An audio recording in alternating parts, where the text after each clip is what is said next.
Daily Words of God. Grains, fruits and vegetables, and all types of nuts. These are all vegetarian foods. They contain nutrients sufficient to satisfy the needs of the human body, even though they are vegetarian foods. However, God did not say, "I will give just these foods to mankind. Let them eat only these things."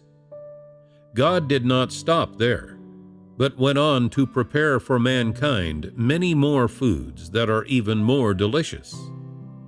What are these foods? They are the various kinds of meat and fish that most of you are able to see and eat. He prepared for man many kinds of both meat and fish. Fish live in the water, and the flesh of the fish of the water is different in substance from the flesh of land-dwelling animals, and it can provide man with different nutrients. Fish also have properties that can regulate cold and heat in the human body, which is of great benefit to man. But delicious food must not be eaten to excess.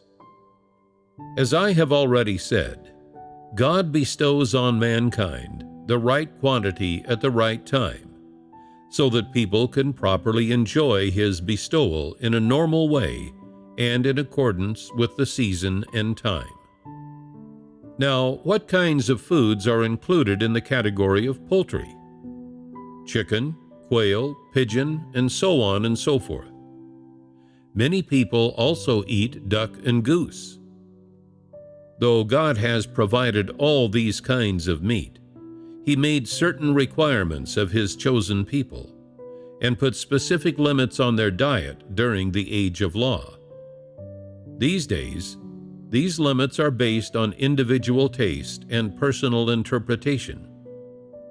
These various meats provide the human body with diverse nutrients, replenishing protein and iron, enriching the blood, fortifying muscles and bones, and building bodily strength.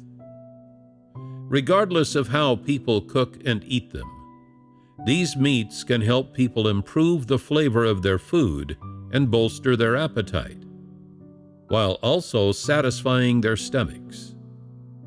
Most importantly, these foods can supply the human body with its daily nutritional needs.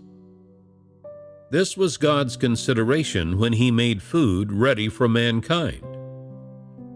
There are vegetables, there is meat. Is this not an abundance? But people should understand what God's intention was when He prepared all foods for mankind. Was it to have mankind overindulge in these foods? What happens when man becomes trapped in attempting to satisfy these material desires? Does he not become overnourished? Does too much nourishment not afflict the human body in many ways? Yes. That is why God apportions the right quantity at the right time and has people enjoy different foods in accordance with different time periods and seasons. For example, after a very hot summer, people accumulate much heat in their bodies, as well as pathogenic dryness and dampness. When autumn arrives, many kinds of fruit ripen, and when people eat these fruits, the dampness in their bodies is expelled. At this time, cattle and sheep have also grown strong, so this is when people should eat more meat for nourishment. By eating various kinds of meat, people's bodies gain energy and warmth to help them withstand the cold of the winter, and they are able to pass the winter safely and healthily as a result. With utmost care and precision, God controls and coordinates what to provide mankind and when He will have different things grow, bear fruit, and ripen. This relates to how God prepares the food man needs in his daily life. In addition to many kinds of food, God also provides mankind with sources of water. After eating, people still need to drink water. Would fruit alone suffice? People could not live on fruit alone, and besides, there is no fruit in some seasons. So, how can mankind's water problem be solved? God has solved it by preparing many water sources above and below the ground, including lakes, rivers, and springs. These water sources are potable as long as there is no contamination, and as long as people have not manipulated or damaged them. In other words, in terms of food sources that sustain the lives of mankind's physical bodies, God has made very precise, very accurate, and very appropriate preparations, so that people's lives are rich and plentiful and not lacking in anything. This is something that people can feel and see. Additionally, God created among all things some plants, animals, and various herbs that are specifically meant to heal injuries or treat illness in the human body. What should someone do, for instance, if they are burned or accidentally scald themselves? Can you just rinse the burn with water? Can you just wrap it up with any old piece of cloth?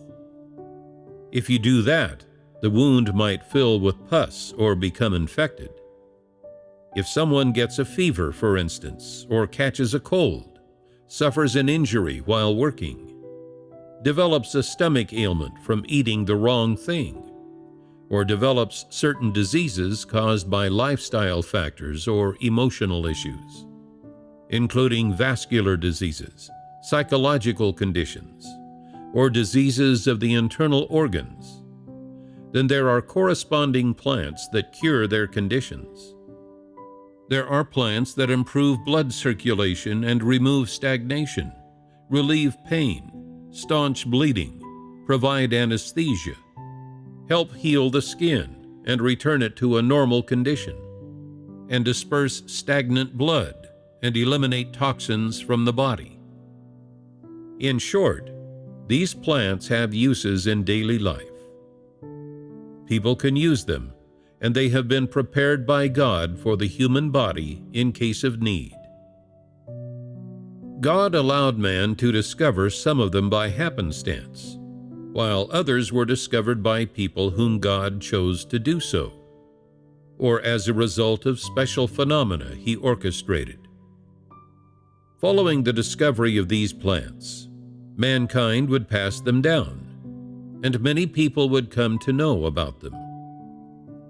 God's creation of these plants, thus, has value and meaning. In summary, these things are all from God, prepared and planted by Him when He created mankind's living environment. They are essential. Are God's thought processes more thorough than those of mankind? When you see all that God has done, do you have a sense of God's practical side? God works in secret. God created all of this when man had not yet come into this world, when he had had no contact with mankind. Everything was done with mankind in mind, for the sake of man's existence and with thought for their survival, so that mankind may live happily in this rich and plentiful material world that God prepared for them, free from worry about food or clothes, lacking nothing. In such an environment, mankind can continue to reproduce and survive.